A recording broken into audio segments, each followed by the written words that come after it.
Bicara kekuatan niat ini, ada sebuah cerita. Cerita ini semoga memotivasi kita semua yang belum menikah untuk segera menikah, tapi dengan niat yang baik. Diceritakan bahwa ada seorang yang menjumpai Sufyan bin Uyainah, seorang tabi'ut tabi'in. Nah, dia ditanya oleh seorang yang mengatakan, "Ya Aba Muhammad, aku kesini untuk mengadukan istriku." Dia mau curhat tentang istrinya. Kenapa? Karena dia merasa hina. Di depan istrinya itu dia merasa hina sekali. Ada laki-laki yang tidak dihargai sama suami, sama istrinya. Dia sebagai pemimpin yang kata Allah ar-rijalu qawwamuna 'alan nisa, dia nggak dapat. Istrinya kadang-kala yang memimpin dia. Maka dia kepingin tahu kok bisa kayak gini rumah tangga itu. Akhirnya Ibn Uyainah ini menundukkan kepalanya. Dia merenung ya. Dia ingin memikirkan kenapa orang ini bisa seperti itu gitu. Akhirnya dia mengatakan, la'allaka tazawwajtahu. Mungkin engkau nikah sama dia itu untuk meningkatkan martabat dan kehormatan. Artinya ketika menikah cari perempuan yang bermartabat, maksudnya yang bangsawan, dengan harapan dia ikut naik juga gitu. Apa kata laki-laki ini? Benar. Iya. Niat awalnya dia memang itu. Lalu Sufyan bin Uyainah mengatakan, barang siapa yang menikah karena menginginkan kehormatan, maka dia akan hina, bukan malah terhormat. Barang siapa yang menikah lil mal, karena harta, maka dia akan jatuh miskin. Dan barang siapa yang menikah karena agamanya, maka Allah akan kumpulkan bagi dia harta dan kehormatan di samping agama. Kenapa? Karena agama ini, ismatu amrina, pegangan pedoman hidup kita tuh agama. Ingat, agama. Tanpa agama, jahiliyah manusia.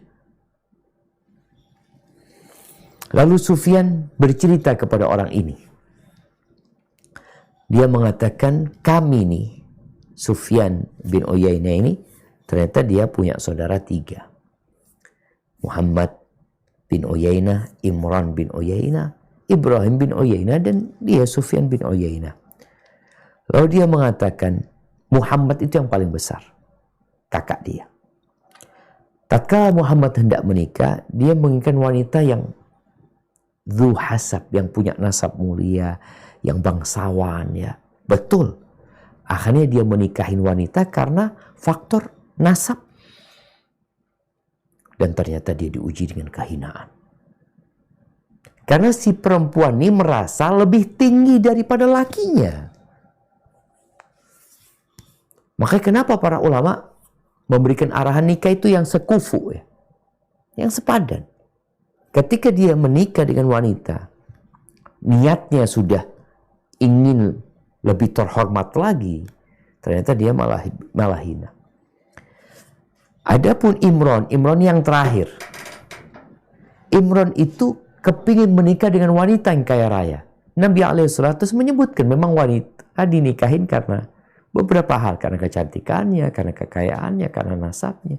Ini Imran berpikir dia mau cari perempuan yang kaya raya. Lalu dia menikahin perempuan yang secara materi lebih kaya. Lebih banyak daripada hartanya Imran ini. Dengan pikiran dia dapat memanfaatkan harta istrinya. Ternyata sebaliknya. Istri dan keluarga istrinya itu merampas kekayaannya. Kan ada perempuan-perempuan yang materi. Jadi jangan berpikir menikah wanita kaya, akhirnya kau jadi kaya, boleh jadi kau jadi miskin. Karena perempuan itu materi. Terus kata Sufyan bin Uyainah, aku merenungkan nasib kakak dan adiknya. Sufyan belum nikah. Kakaknya nikah, adiknya udah nikah. Kan orang jadi trauma gitu. Mau nikah gimana aku nikah ya? Nanti seperti kakakku atau seperti adikku. Akhirnya datang kepada kami, katanya Sufyan, Ma'mar bin Rashid. Datang Ma'mar bin Rashid ini. Aku bermusyawarah dengannya. Dan menceritakan kejadian yang menimpa kakak adiknya ini. Lalu aku dikasih nasihat. Aku diingatkan dengan 2 hadis. Ini Ma'mar bin Rashid adalah salah satu ulama hadis. Yang satu hadisnya Yahya bin Ja'dah, yang kedua hadisnya Aisyah. Adapun hadis Yahya bin Ja'dah, ini hadis yang insyaallah kita semua sering dengar ya. Yang bunyinya tunkahul mar'ah di arba'. Perempuan itu dinikahin karena 4 hal. Karena faktor hartanya, karena hasabiha, karena faktor martabatnya, karena dia punya nasab yang darah biru ya, nasab yang mulia, atau karena faktor kecantikannya. Dan yang keempat, karena agamanya. Dan Nabi SAW mengatakan, fadfar bidatid din taribat yadak.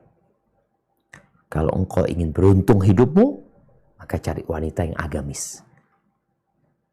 Boleh kau cari perempuan kaya, cantik, bangsawan, tapi agama. Yang penting tuh agamanya.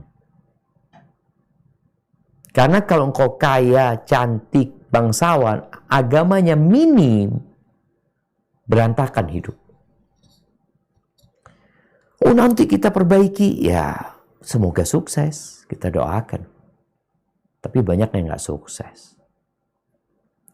Hadis yang kedua, hadis Aisyah radhiyallahu taala anha, di mana Rasulullah SAW bersabda, "A'zamun nisa'i barakatan aisaruhunna mu'nah." Wanita yang paling banyak berkahnya, yang paling besar berkahnya, maksud berkah ini banyak kebaikannya, adalah perempuan yang paling ringan maharnya. Biaya pernikahannya itu ringan. Itu berkah. Karena ada orang yang ya besar-besaran mahar gitu ya. Padahal yang paling berkah itu adalah yang paling sedikit mahar. Akhirnya Sufyan dapat nasihat seperti itu, dia cari perempuan yang agamis, yang maharnya nggak banyak, yang orang tuanya tidak banyak menuntut harta, dalam rangka mengamalkan sunnah Nabi SAW. Akhirnya Allah mengumpulkan bagi Sufyan martabat, harta, dan agama. Maka ahibati fillah, jangan salah niat dan jangan salah langkah. Semoga pernikahan yang telah dilakukan bisa diperbaiki. Dan orang tua yang hendak menikahkan putrinya, menikahkan putranya, tolong anaknya didudukkan. Dikasih nasihat. Agar dia tahu kenapa dia menikah. Dengan harapan anak kita hidup berbahagia di dunia dan di akhirat. Barakallahu fiik. Mungkin saya dapat Anda sampaikan, kurang lebihnya mohon maaf. Anda kembalikan ke moderator.